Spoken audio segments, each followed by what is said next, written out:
नमस्कार, मैं Shalini Verma, reiki master teacher, आप सभी का स्वागत करती हूँ। रेकी की पाठशाला में आज हम बात करेंगे एक अच्छा रेकी हीलर हम कैसे बने। क्या हम करें जो हम अच्छा रेकी हीलर बन पाए। हजारों लोग रेकी सीखते हैं, लेकिन रेकी में जो आगे बढ़ पाते हैं वो कुछ ही लोग होते हैं। उसके पीछे कुछ कारण छुपे हुए हैं। आप उन कारण को समझिए, फिर आपको समझ में आएगा। अच्छा रेकी हीलर बनने के लिए आपको कुछ चीजों पे बहुत ध्यान रखना होगा। आज हम उन्हीं चीजों के बारे में बात करेंगे। सबसे पहली चीज, अगर अच्छा रेकी हीलर बनना है तो सेल्फ हीलिंग पर जोर देना होगा। 21 दिन को केवल बोझ नहीं समझें, 21 दिन को खुशी खुशी पूरा करें। वो क्लेंजिंग पीरियड है, और क्लेंजिंग पीरियड के बाद भी जितना ज्यादा हो सके सेल्फ हीलिंग पे जोर दीजिए। जितना सेल्फ हीलिंग करेंगे, आपके चक्रा बैलेंस होंगे, आपकी ऑरा क्लीन होगी, आपके अंदर एक शाइनिंग आएगी, जिसको इनर शाइनिंग बोलते हैं। चेहरे से कुछ नहीं होता, जब अंदर से चमक आती है वो असली शाइनिंग होती है। तो असली शाइनिंग कब आएगी? जब आप सेल्फ हीलिंग पे जोर देंगे। रोज का नियम बनाएं, चक्रा बैलेंसिंग, चक्रा हीलिंग, रेकी, सेल्फ हीलिंग, ये रेगुलर आपको करना है। काम तो चलता है, 7 चक्रा करने से भी काम चलता है, लेकिन अगर एक अच्छा हीलर बनना है, रिजल्ट देना है, तो फिर आपको अपने 24 पॉइंट्स, जो पूरे पॉइंट्स हैं, उनको रोज हील करना होगा। तब आपकी एनर्जी लेवल अच्छा होगा, आपके अंदर चमक आएगी। पहला पॉइंट सेल्फ हीलिंग। दूसरी चीज ऑरा क्लेंजिंग। ऑरा, आपने रेकी हीलिंग तो सुबह कर ली, लेकिन दिन भर में आपकी ऑरा गंदी भी होती है, तो आपको उस ऑरा क्लेंजिंग पे बहुत ध्यान रखना है। अदरवाइज ये जो गंदगी आपकी ऑरा में आज कलेक्ट हो रही है, धीरे धीरे यही आपकी ऑरा पे असर डालेगी, आपके शरीर पे असर डालेगी, और अल्टीमेटली या फिर आप बीमार होंगे, या फिर आपके अंदर निगेटिविटी आएगी और आप रेकी में आगे नहीं बढ़ पाएंगे। तो ऑरा क्लेंजिंग पे आपको बहुत ध्यान देना है। ऑरा क्लेंजिंग के लिए बहुत सारे मेरे वीडियोस हैं, आप उनमें से जो मेथड आपको अच्छा लगे उसको जरूर करें।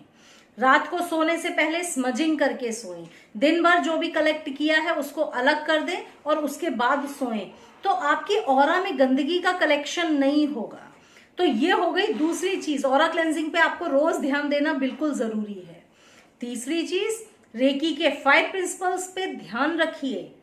न सिर्फ उनको जानिए, उनको बोलिए, उनको जीवन में उतारने का प्रयास करिए। रेकी के 5 प्रिंसिपल्स जीवन का सार हैं। गुस्सा, टेंशन, दूसरों के प्रति गलत भावना, यही तो चीजें हैं जो सभी बीमारियों का कारण है। बीमारी की जड़ पे प्रहार करो में अगर आप बारीकी से जाएं तो आपको दिखेगा फियर, एंगर, स्ट्रेस, यही सारी चीजें हैं जो हर बीमारी के पीछे छुपी हुई हैं। तो अगर इनको हील कर लिया तो यानी एक तरफ तो बीमारियों से बच गए, दूसरी तरफ आपके अंदर एक चमक फिर आएगी। तो आपको 5 प्रिंसिपल्स को जीवन में उतारना है कि सिर्फ आज के लिए मैं गुस्सा नहीं करूंगा। अगर गुस्सा नहीं करेंगे तो न सिर्फ आपका दिन अच्छा गुजरेगा, बल्कि बहुत सारी होने वाली शारीरिक और मानसिक बीमारियों से आप बचेंगे। ये 5 प्रिंसिपल्स केवल ऐसा ही नहीं है कि लाइनिंग्स हैं, बस बोल दिया इनको, रोज 4-5 बार बोल दिया, हो गया, उससे नहीं होगा। जीवन में उतारने का प्रयास करिए इनको। बहुत गहरा रहस्य है इनमें, जो हमको डॉक्टर मिकाओ उसुई ने ये 5 प्रिंसिपल्स दिए। सभी बीमारियों का कारण है यही चीजें। अगर इनको अपना लिया तो समझ लीजिए बहुत सुरक्षित आप हो जाएंगे। 3 चीजें हो गई। चौथी चीज, समर्पण। रेकी के प्रति समर्पण। किसी की भी देखा देखी रेकी न सीखिए न करिए। रेकी वैसा कोर्स नहीं है जो स्कूल कॉलेजेस में होता है। रेकी एक आध्यात्मिक कोर्स है।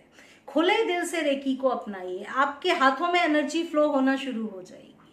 समर्पित करिए रेकी के आगे, जो करे वो रेकी करे। जब आपके अंदर ये भावना आने लगेगी तब आप एक अच्छा हीलर बनने लगेंगे। आपकी सोच से रेकी चलने लगेगी। कभी अपने अंदर घमंड न लाइए। आप रेकी हीलर हैं, रेकी चेन है। लेकिन किसी भी व्यक्ति को आप ठीक नहीं कर रहे हैं, रेकी ठीक कर रही है। इस चीज को हमेशा मानकर चलिए। आप अपनी हीलिंग करके अपने आप को प्योर बना रहे हैं, रेकी को इतना मौका दे रहे हैं कि वो आपके अंदर रहे और अच्छे से काम करे, क्योंकि आप प्योर और क्लीन हैं। तो रेकी ने आपको माध्यम के रूप में चुना है जिससे दूसरों की मदद की जा सके। रेकी में जब भी आए पूरे समर्पण के साथ में आए। बहुत सारे लोग पूछते हैं रेकी में क्या क्या सिखाएंगे। रेकी कुछ सीखने का नहीं है, रेकी में तो एनर्जी ट्रांसफर की जाती है। उस एनर्जी का आपको इस्तेमाल करना है। अगर आपने रेकी पे पूरा भरोसा करके उस एनर्जी को इस्तेमाल कर लिया तो हो सकता है कि मुझसे भी ज्यादा आप, गुरु से ज्यादा आप सीख जाएं, क्योंकि रेकी हर व्यक्ति को समान रूप से मिलती है, कम ज्यादा एनर्जी नहीं होती है। लेकिन जो लोग इन सारी चीजों को फॉलो कर लेते हैं, 5 प्रिंसिपल्स को फॉलो करते हैं, ऑरा क्लेंजिंग करते हैं, सब कुछ करते हैं, स्मजिंग करते हैं, सेल्फ हीलिंग खूब करते हैं, तो वो लोग बहुत आगे बढ़ जाते हैं। और जो लोग ये सोचते हैं 2 दिन छोड़ा फिर हीलिंग कर ली, उससे कुछ रिजल्ट नहीं आएगा। रेकी आध्यात्मिक एक कोर्स है, एक आध्यात्मिकता का पथ है। जब आप रेकी से जुड़ते हैं तो आपकी एक स्पिरिचुअल जर्नी स्टार्ट होती है। जो लोग ये चीज समझ जाते हैं कि रेकी एक स्पिरिचुअल जर्नी है, वो लोग रेकी में आगे बढ़ जाते हैं। और जो लोग इसे कोर्स समझ के करते हैं कि हमने कोर्स किया है और हम अपनी और सबकी बीमारियां ठीक कर लेंगे, कुछ भी नहीं होता उससे। ऊर्जा भी उसी के लिए काम करती है जो उस ऊर्जा पे पूरा भरोसा करते हैं, ऊर्जा के प्रति समर्पित रहते हैं। और याद रखिए, इसका ऊर्जा का मकसद ही दूसरों को भी हील करना है। न सिर्फ अपनी हीलिंग बल्कि अपने आसपास के लोगों की भी हीलिंग।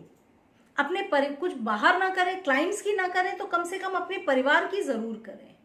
तो ये है कुछ चीजें जो आपको रेकी में सफल बना सकती हैं। रेकी में सफल बनना है तो इन चीजों को तो इस्तेमाल आपको करना ही होगा, इनका ध्यान रखना ही होगा। अदरवाइज आपको कोई भी चीज सफल नहीं बना सकती, चाहे आप कहीं से भी सीख लें। सफलता आपको तभी मिलेगी जब रेकी चाहेगी, रेकी के प्रति आप समर्पित हो जाएंगे। तो साथियों, ये है कि एक अच्छा रेकी हीलर कैसे बने और रेकी में सफल कैसे हो। रेकी के बारे में कुछ और जानना चाहें जरूर कमेंट सेक्शन में लिखिएगा।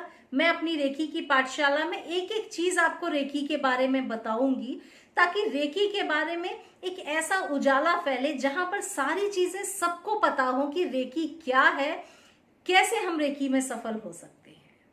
कुछ और जानना चाहें तो कमेंट्स में लिखिएगा। तब तक के लिए थैंक यू, धन्यवाद।